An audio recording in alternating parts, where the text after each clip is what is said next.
For 8 seasons, Andy Griffith welcomed America into Mayberry every Monday night. He was the father figure an entire generation wished they had, a symbol of gentle wisdom and folksy authority.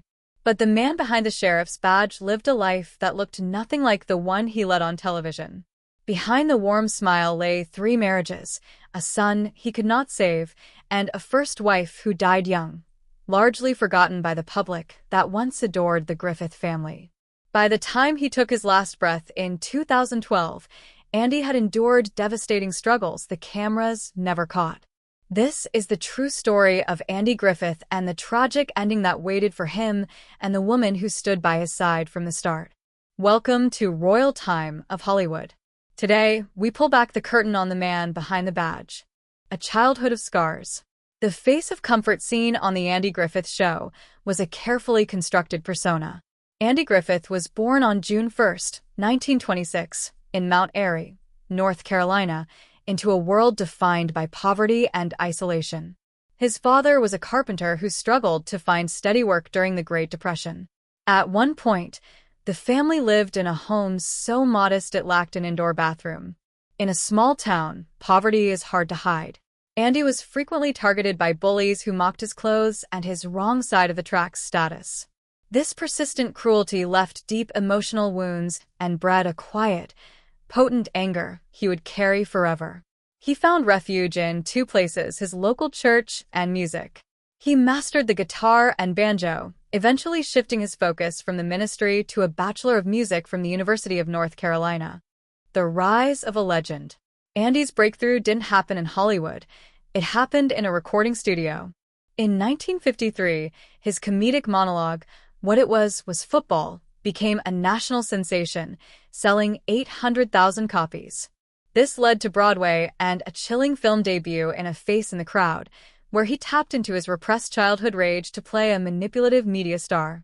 By 1960, he was Sheriff Andy Taylor. But even at the height of his fame, Andy felt overshadowed by the comedic brilliance of Don Knotts' Barney Fife.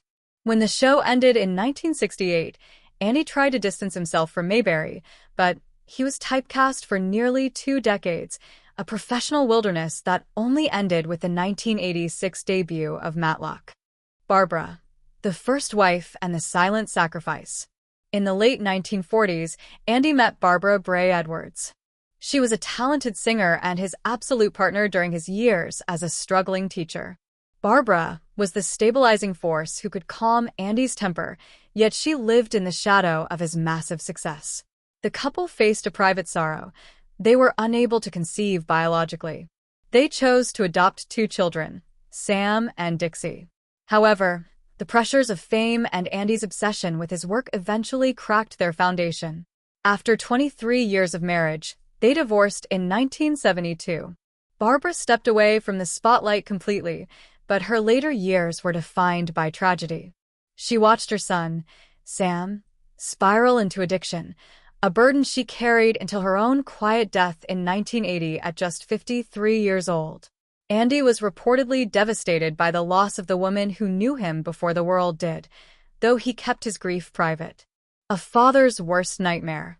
Andy Griffith loved being a father, but life wasn't a 30-minute scripted episode.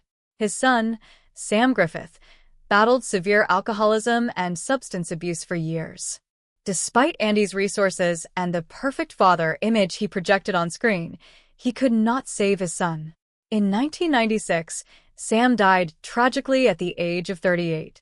The loss was the deepest wound of Andy's life. Friends noted that the laughter which came so easily on screen was now harder to find in his personal life. He became increasingly guarded, carrying a weight that no Emmy or award could ever lighten. The final chapter and the quick burial. Andy's later years were marked by significant health battles. In 2000, he underwent quadruple heart bypass surgery. He also struggled with diabetes and high blood pressure, eventually becoming a recluse on Roanoke Island with his 3rd wife, Cindy Knight. Cindy was 27 years younger than Andy and became his anchor for nearly 30 years, seeing him through his decline. On the morning of July 3, 2012, the sheriff of Mayberry suffered a fatal heart attack at age 86. In a move that shocked the public but honored his desire for privacy, Andy was buried on his own property within 5 hours of his death. There was no public funeral, no celebrity procession, just a quiet, simple return to the North Carolina soil. Andy Griffith gave the world a vision of a perfect home, yet his own was filled with the same messy, tragic realities we all face. He died as he lived, intensely private, deeply complicated, and forever tied to the land of his birth. What is your favorite memory of Andy Griffith? Was it the wisdom of Mayberry or the sharp mind of Matlock? Drop your answers in the comments below. If you enjoyed this deep dive into the lives of Hollywood's most enduring stars, make sure to like this video and subscribe to Royal Time of Hollywood. Don't forget to hit the bell notification